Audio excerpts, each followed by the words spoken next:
Aujourd'hui, l'OPEP gère un instrument de quantification, le panier de l'OPEP, ou ORB, qui fixe un prix de référence à partir des prix de 13 pétroles bruts aux qualités différentes, reflétant les principales exportations de brut des pays membres. Son étalon reste l'Arabian Light d'Arabie Saoudite. Entre juin 2015 et février 2016, le prix moyen du pétrole au sein de ce panier a baissé de 50%. Il a atteint 29 $ en février 2016 pour 60 $ en juin 2015. Pour mémoire, il valait près de 100 $ en 2014.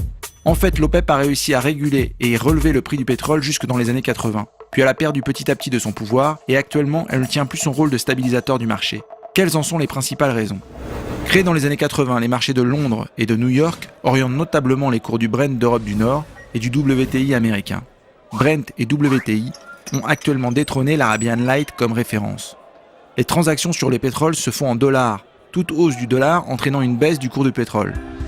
Les conflits internes à l'OPEP sont multiples. L'Arabie Saoudite, allié traditionnel des États-Unis, est confrontée à l'Iran et au Venezuela, deux des pays les plus ouvertement anti-américains dans le monde. L'OPEP a donc été souvent tiraillée entre son rôle de stabilisateur économique et celui d'arme politique. Mais les intérêts économiques de ses membres ne sont pas clairs non plus. Les quotas imposés par l'OPEP ne sont souvent pas tenus par ses membres. L'Iran, suite au lever des sanctions internationales, désire par exemple aujourd'hui augmenter sa production et ses exportations, au détriment de ses partenaires.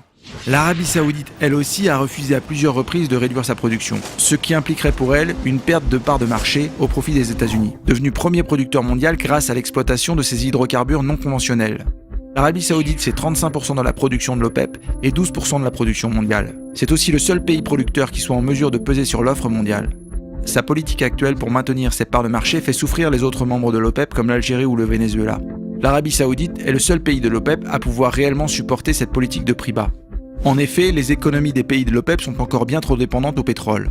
Seuls le Koweït et le Qatar ont développé un modèle économique pouvant relayer l'industrie pétrolière.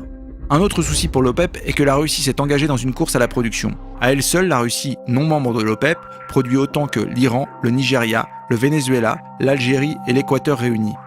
10,8 millions de barils par jour en 2014. Entre le maintien des prix pour l'un et le gain de part de marché pour l'autre, les intérêts de l'OPEP et de la Russie divergent. Même si la Russie s'est assise dernièrement à la table des négociations avec l'Arabie Saoudite, le Venezuela et le Qatar, il s'agit juste d'une promesse d'un gel et non d'une baisse de la production.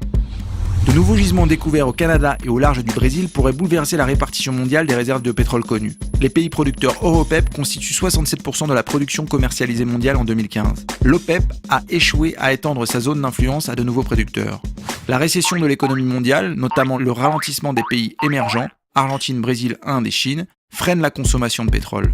Dernier point, les pays industrialisés comme la France par exemple cherchent à réduire leur dépendance au pétrole. On travaille mondialement sur l'efficacité énergétique.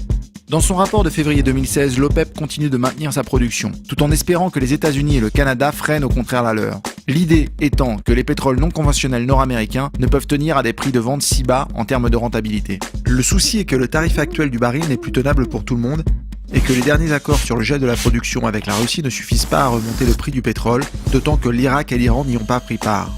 L'OPEP ne parle plus d'une seule voix, ce qui est contre nature pour un cartel. L'organisation OPEP semble aujourd'hui déstabilisée et peine à influencer le marché.